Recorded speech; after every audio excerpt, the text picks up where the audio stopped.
Hello kids, how are you.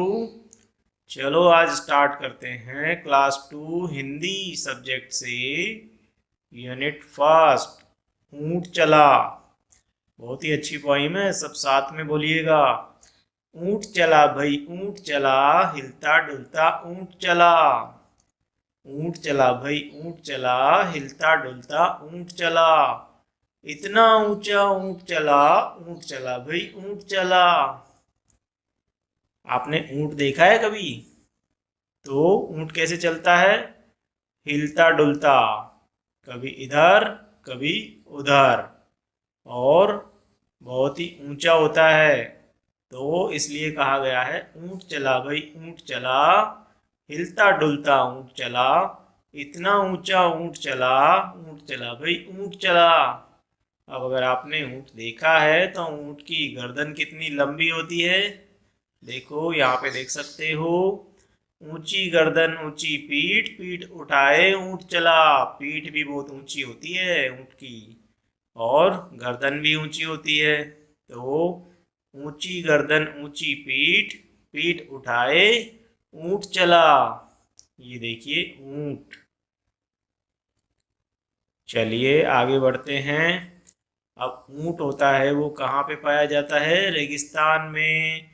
रेगिस्तान में बालू मिट्टी होती है।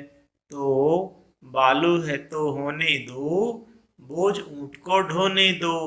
ऊंट सामान को लेकर के जाता है रेगिस्तान में, तो बोझ को उठा करके अपनी पीठ पर लेके जाता है। इसलिए बालू है तो होने दो, बोझ ऊंट को ढोने दो। नहीं फंसेगा बालू में, बालू में भी ऊंट चला। बालू में उसके पाँव नहीं फंसते हैं, क्योंकि पाँव के नीचे बहुत गद्देदार होते हैं। तो ऊंट के पैर मिट्टी में नहीं धंसते हैं, इसलिए नहीं फंसेगा बालू में, बालू में भी ऊंट चला। जब थक कर बैठेगा ऊंट, किस करवट बैठेगा ऊंट? जब ऊंट थक जाएगा और वो बैठेगा, तो किस करवट बैठेगा? लेफ्ट करवट में या राइट साइड की करवट में? इसलिए जब थक कर बैठेगा ऊंट, किस करवट बैठेगा ऊंट? बता सकेगा कौन भला? ऊंट चला भाई ऊंट चला। अब ये तो कौन बता सकता है कि किस करवट बैठेगा? तो बता सकेगा कौन भला? ऊंट चला भाई ऊंट चला। तो है ना कितनी प्यारी कविता। ऊंट चला भाई ऊंट चला।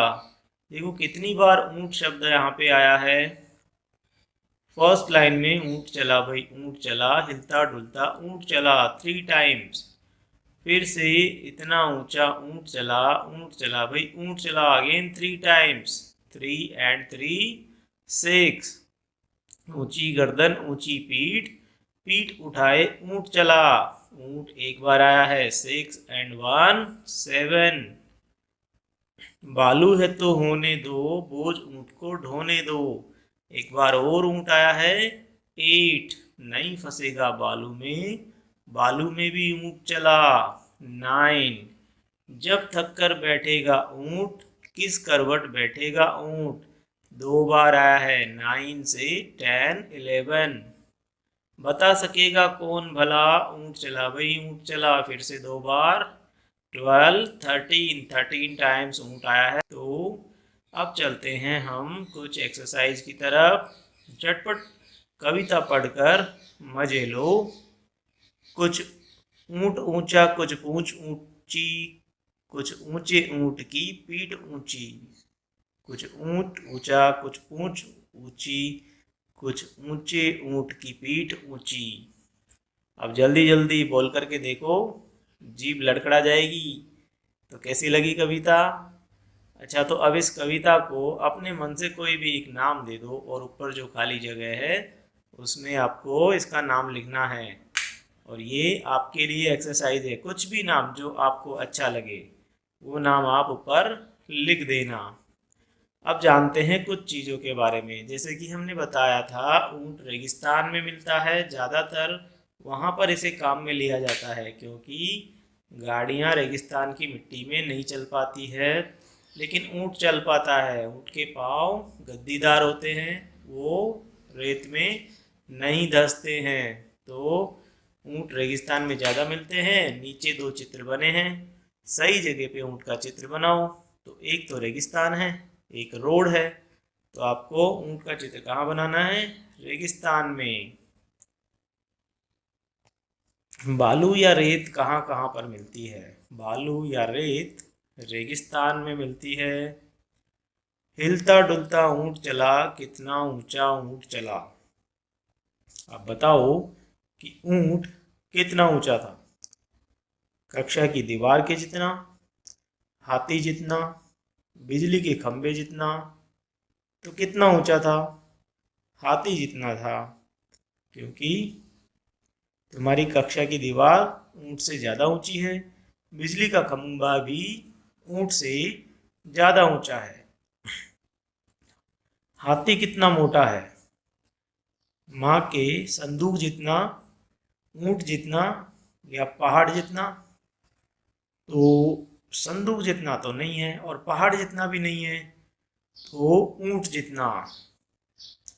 चींटी कितनी छोटी होती है?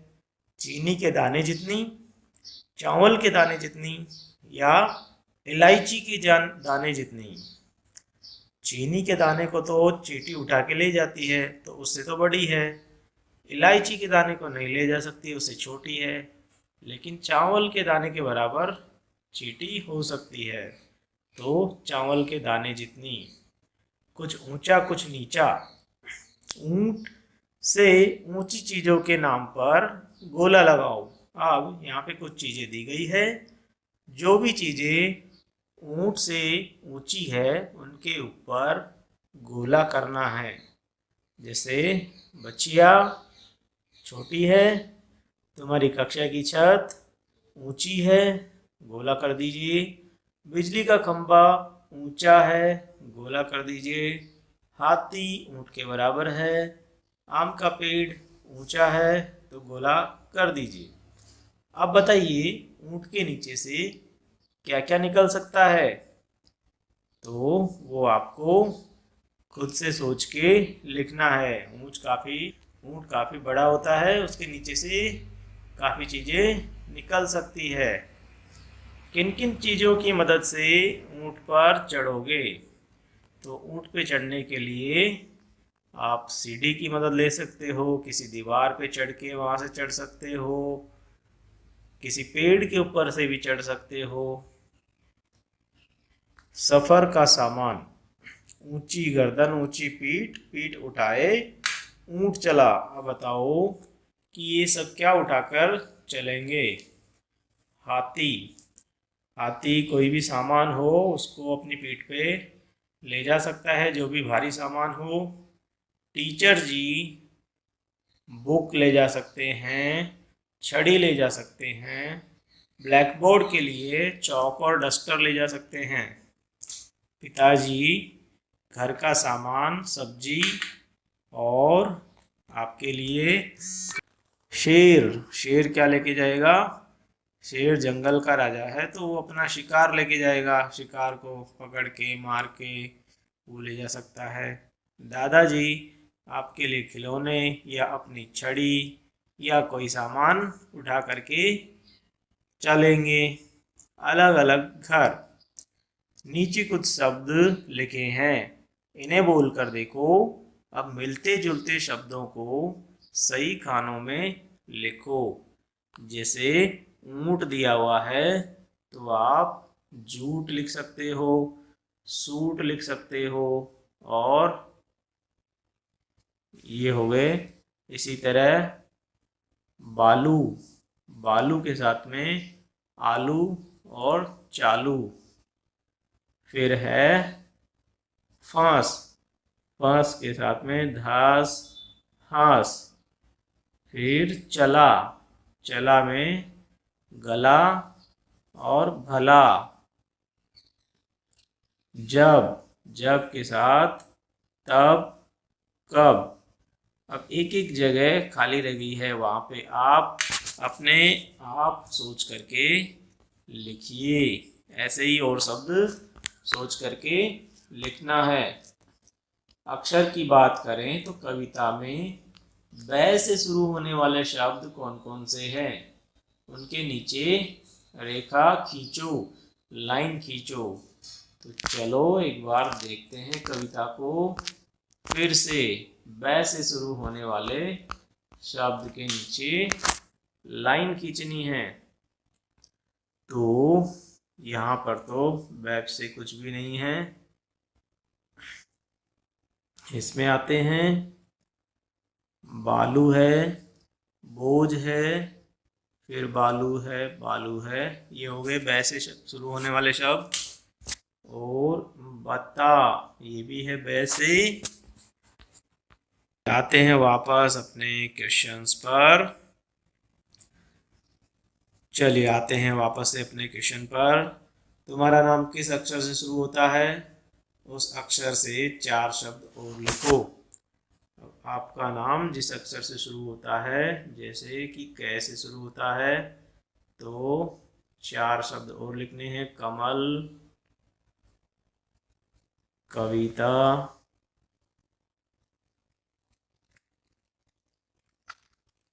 कागज, कलम।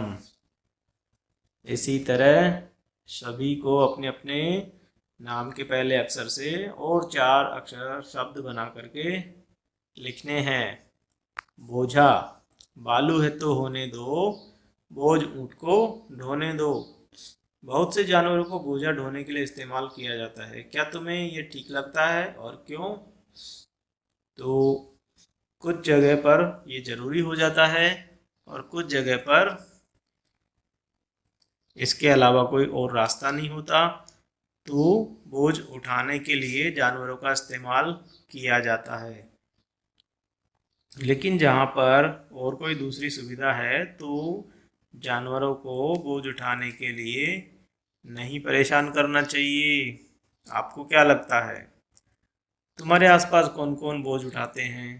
तो हमारे आसपास ऊंट है, गधा है, ये बोझ उठाते हैं। अब एक कविता आपको बनानी है, अक्की बक्की करे तरक्की। इसके आगे की 2 या 4 लाइन आपको और लिखनी है और आपकी कविता बना करके हमें बतानी है।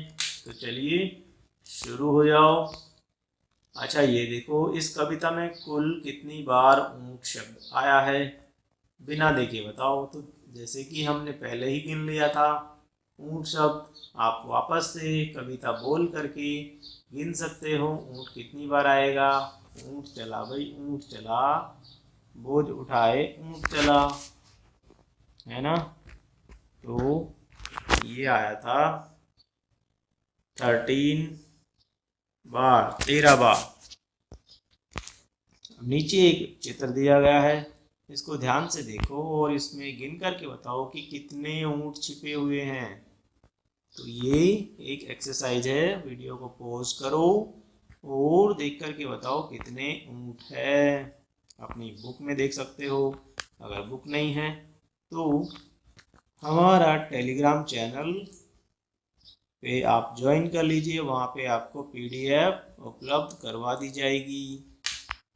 चलिए आगे बढ़ते हैं। तो यही था इतना इस चैप्टर में। अगर कोई दिक्कत आए तो आप या आपके पेरेंट्स कमेंट करके बता सकते हैं और टेलीग्राम चैनल ज्वाइन करें, वहाँ पे आपको PDF मिल जाएगी। एक्सरसाइज के लिए कुछ नोट्स मिल जाएंगे, क्वेश्चन पेपर्स मिल जाएंगे। चैनल को सब्सक्राइब कर ले तो आपको और भी आने वाले वीडियो इसी तरह मिलते रहेंगे।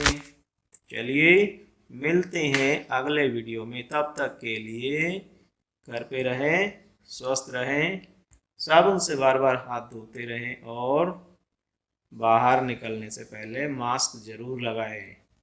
धन्यवाद।